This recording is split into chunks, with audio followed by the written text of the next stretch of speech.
Hey guys, welcome to another video. Today I have another cool tutorial for you that deals with switching cards, switching the cards in your hand. So let's say that you're the dealer and you've just dealt to everyone. After you've shuffled, you've dealt to everyone. But of course, you want everything to be fair. You want everything to look fair.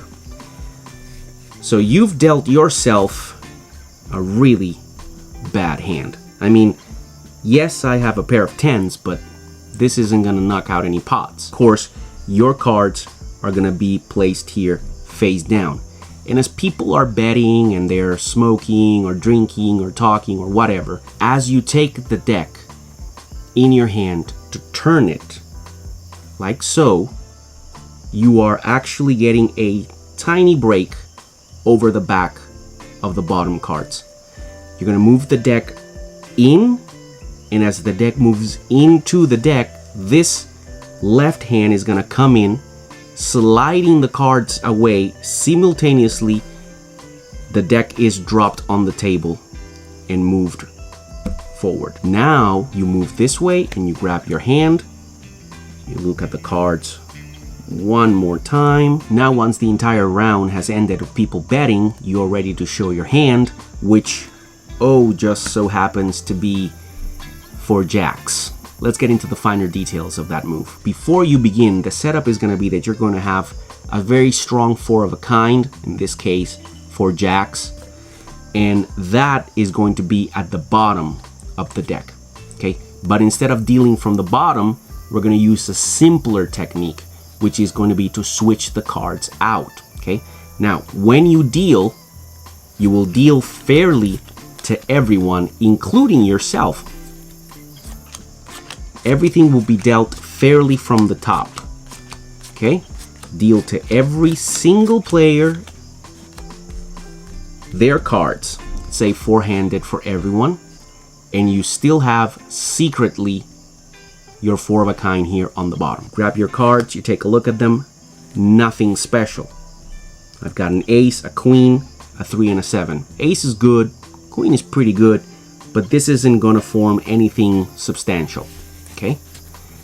You take a look at your cards, and after you've taken a look at your cards, simply drop them back facing forward.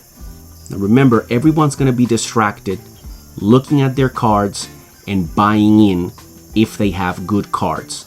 Now it is at this point that you're gonna do your move. Now it does help if your jacks or whatever four of a kind you've got on the bottom is a little bit concave like this. That's gonna help out a lot, okay? Now what you're gonna do is simply turn the deck face up. Left hand comes in, grabs the deck, right hand moves upwards like so, and because the cards are concaved on the back, there is a natural gap right in there. There's that gap right in there. So it's a lot easier in one move. As you pass the deck over, this left hand comes in and will grab at that gap. You'll feel that gap right here on the back because the cards are concaved. You move in, you grab those cards, you pull them out, and as you pull those cards out, you drop everything on the table. Everything falls on top of those cards. You move the deck forward. But in the action of moving the deck to drop it here or to drop it there, in that action of moving, that's when you pass the deck over the cards, you did the switch, and you kept going. Very casual. On the offbeat, when people are doing stuff, that's when you're just gonna come in, turn the deck forward, and as you move it somewhere, that's when you're gonna come in, do the switch, and finish moving the deck. And your cards are gonna be here, all right? And of course, because the cards are gonna be slightly concaved, like this, they're gonna have this slight bend, like this. It is of course necessary that quickly you seize the cards, and as you move them this way, your fingers will automatically go to the sides and you will move the cards like so.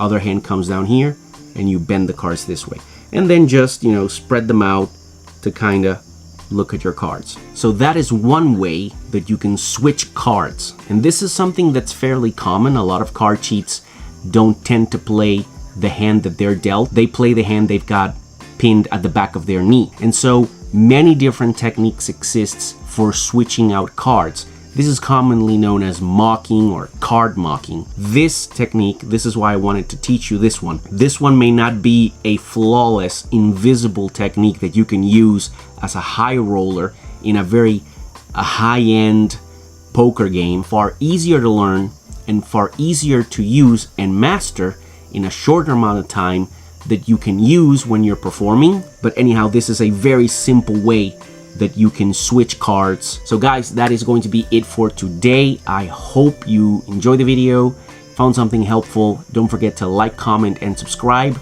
I publish new videos on gambling sleight of hand every single week. I will catch you next time.